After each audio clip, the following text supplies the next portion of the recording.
Sementara untuk terapi penyakit ain, selain ruqyah, bacakan ayat-ayat ruqyah, tentu ini ada bahasan sendiri masalah ayat-ayat ruqyahnya.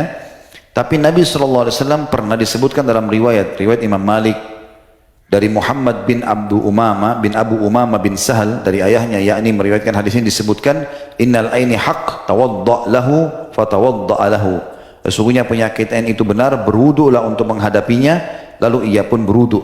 Kata sebagian ulama hadis adalah seseorang yang kena ain, dia menyuruh orang yang mengenakan dia ain. Kalau kita tahu siapa orangnya, mungkin karena dia hasut atau apa saja, suruh dia berwudu, kemudian air wudunya disiram ke badan kita atau dipakai, maka ini akan bisa membantu menyembuhkan pada waktu itu juga. Dan itu terjadi juga dalam sebuah hadis yang sahih bahwasanya seorang sahabat pernah mandi, kemudian ada sahabat yang lain melihatnya, kemudian sahabat yang lewat ini mengatakan, sungguh wanita atau gadis pun yang dipingit tidak ada yang seindah badanmu. Maka tiba-tiba orang itu pingsan, kena ainnya. Lalu Nabi SAW ditanyakan waktu itu, beliau mengatakan, siapa yang melihatnya waktu mandi? Kata mereka, fulan ya Rasulullah. Kata Nabi SAW, panggil dia. Disuruh wudu, kemudian disiramkan ke badan orang yang pingsan tadi, kemudian bangunlah dia. Maka ini termasuk cara terapi, selain membacakan ruqyah, ayat-ayat tadi hadis Aisyah radhiyallahu anha dalam hadis Bukhari Muslim, juga dengan cara seperti ini.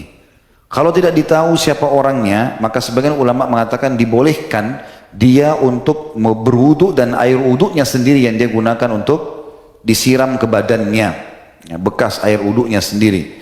Disebutkan dalam riwayat Abdul Razzaq dari Ma'mar, dari Ibnu Taus, dari ayahnya secara marfu, al-ainu haq walau kana syai'un sabiqal qadar lasabaqathu al-ain fa idza stuksila ahadukum falyaktasil. Penyakit ain itu nyata. Kalau ada sesuatu yang dapat mendahului takdir, tentu sesuatu itu adalah ain. Apabila salah seorang di antara kalian tertuntut untuk mandi, maka hendaklah ia mandi. Artinya kalau ada orang yang mengatakan kemungkinan kena ain saya misalnya, maka saya akan mandi dan saya akan berikan. Atau ada orang mengatakan tolong mandilah atau wuduklah, berikan kepada saya airnya. Kita nggak boleh tersinggung teman-teman sekalian, karena sunnah Nabi SAW adalah kita ikuti keinginan dia. Makanya kata Nabi SAW, siapa yang diminta untuk mandi atau wuduk maka dia lakukan. Kemudian dalam riwayat Jabir, ya, hadis ini diriwayatkan oleh Bazzar dengan sanad hasan, dan hadis ini marfu, innal aini la tudkhilul rajulul qabra wal jamal al kidra. Sesungguhnya ain itu dapat memasukkan seseorang ke dalam kubur, artinya sampai menyebab mati, dan unta bisa masuk ke dalam kuali, ya. Jadi saking luar biasa bahayanya penyakit ain itu. Salah satu juga yang efektif selain ruqyah syariah, selain juga mengambil air wudu atau air mandi orang tersebut atau dia sendiri yang wudu, maka juga dilakukan dengan cara mengucapkan Masya Allah Tabarakallah, Masya Allah Tabarakallah. Dan ini sudah sering dipraktikkan oleh teman-teman kita di Timur Tengah. Kalau di mobilnya dipasangin stiker Masya Allah Tabarakallah, kalau di rumah pintu masuk seperti ada kaligrafi, nah, itu ditulis Masya Allah Tabarakallah. Dan memang sudah biasa melatih diri anak-anak atau orang sekitarnya, istrinya, suaminya, setiap muji sesuatu dia mengatakan Masya Allah Tabarakallah. Dan memang itu harus dilakukan, ya, kalau orang puji, karena ini bahaya. Terutama teman-teman kadang-kadang subhanallah kalau keluar rumah kita punya anak kecil sengaja diperindah, lalu kita tidak sama sekali membekali dia dengan doa, ya, dengan berdoa agar Allah lindungi dari keburukan. Ini bahaya sekali.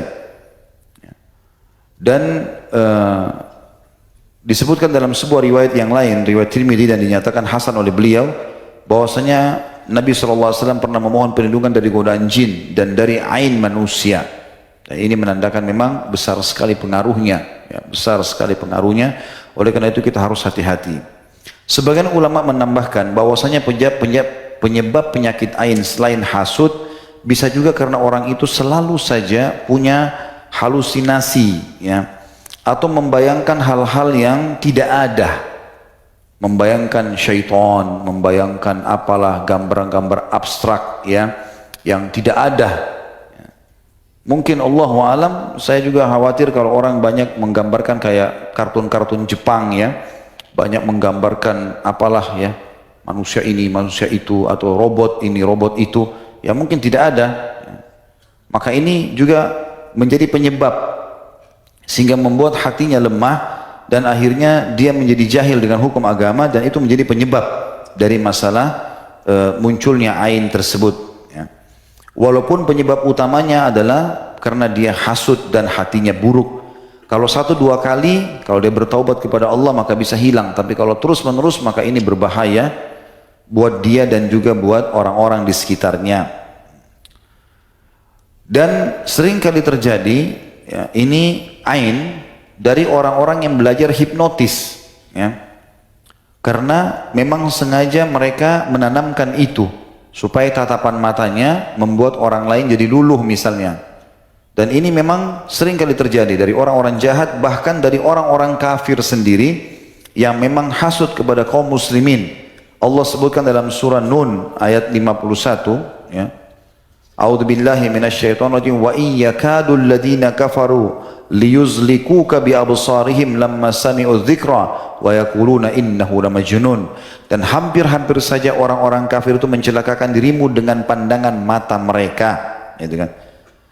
Dan pada saat mereka mendengar kebenaran, ya, dan mereka berkata sungguhnya orang ini adalah orang gila, ya. Maksudnya mengatakan tentang Nabi alaihi salatu wassalam. Tentu di buku ini cukup banyak teman-teman sekalian, kalau dimiliki tentang Ibnu Qayyim rahimahullah, beliau ajarkan tentang doa-doa ruqyahnya. Seperti a'udzu bikalimatillahi tammat min syarri ma khalaq. Ya, aku berlindung kepada Allah dengan kalimat-kalimat Allah yang paripurna dari kejahatan makhluk ciptaannya. A'udzu bikalimatillahi tammat min kulli syaitanin wa hammin min kulli ainin lammah. Aku berlindung kepada Allah dengan kalimat-kalimat Allah yang paripurna dari gangguan syaitan dan binatang serta dari gangguan ain yang dahsyat, ya. Dan cukup banyak hadis-hadis atau doa-doa yang disebutkan oleh beliau. Saya datangkan saksi bahasan saja kalau memang ruqyah dibolehkan di sini, termasuk dari masalah ain. Kemudian ada hadis-hadis Nabi SAW juga yang berhubungan dengan masalah ruqyah, ya. Masalah ain ini disebutkan dalam riwayat Imam Muslim, rakhasa Rasulullah SAW fi ruqyati minal aini wal hummati wan namlah. Rasulullah SAW mengizinkan untuk ruqyah terhadap penyakit ain, gigitan binatang berbisa, dan penyakit semut, ya. Yang dimaksud penyakit semut bukan sengatan semut, ya. Tapi orang-orang Arab dulu biasa mengatakan penyakit semut, ada penyakit yang tiba-tiba memunculkan di antara 2 alis atau 2 mata seseorang belang-belang, ya, atau di kulitnya muncul belang-belang, entah seperti apa, tapi begitu keterangannya belang-belang, semoga Allah menjaga kita, maka itu juga dibolehkan untuk ruqyah.